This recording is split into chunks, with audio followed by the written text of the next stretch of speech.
Spaghetti squash is just that, spaghetti that comes from squash. A low-carb, healthy pasta alternative that is a blank canvas for anything that you want to add to it. It just needs minimum prep, a little time in the oven, and voila, it's like an al dente pasta. So let me show you how to cook this today on the Stay-at-Home Chef. Don't blink or you'll miss it.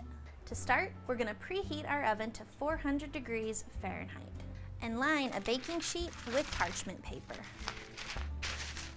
Then wash the squash and give the exterior a good scrub to ensure there isn't any dirt on it. Then using a big sharp knife, cut off the top and bottom 1 inch. You're gonna need to use your muscles to do that. Then right down the center, cut the squash lengthwise. Once you have that cut in half, go ahead and get a spoon and scrape out the guts and the seeds. If you want to save the seeds to roast for later, go right ahead. We have tips and tricks over on our website. Next, we're going to drizzle these with a little bit of olive oil, or you could use your favorite cooking oil. I'm using about a tablespoon and it absorbs right into it. Give it a little rub to make sure that oil is all over. And then to salt these, I'm using about a half a teaspoon of salt for a medium-sized squash. If your squash is larger, use more salt. And give it also a little bit of pepper.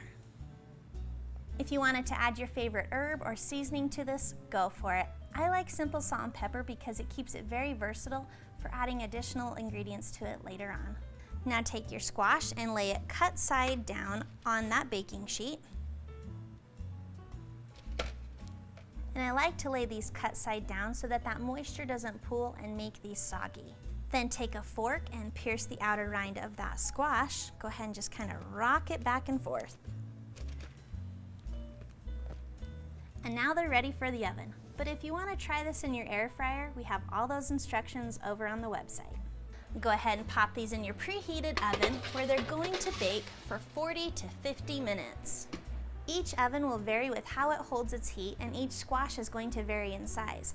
So in order to know that it's perfectly cooked, take a fork and try to pull the spaghetti-like strands, and when they come loose with ease and the texture is like al dente pasta, that is how you know you've cooked it perfectly. It's always easier to undercook it and pop it back in the oven for a few more minutes than to overcook it and have mushy squash. Once they finish cooking, let them cool just a bit, and you can scrape them onto a serving plate or scrape and leave them in the squash bowl. You can eat it just like this or add on your favorite sauce like Alfredo or marinara. The possibilities are endless, and whatever you decide you want to put on that squash, you are ready to eat.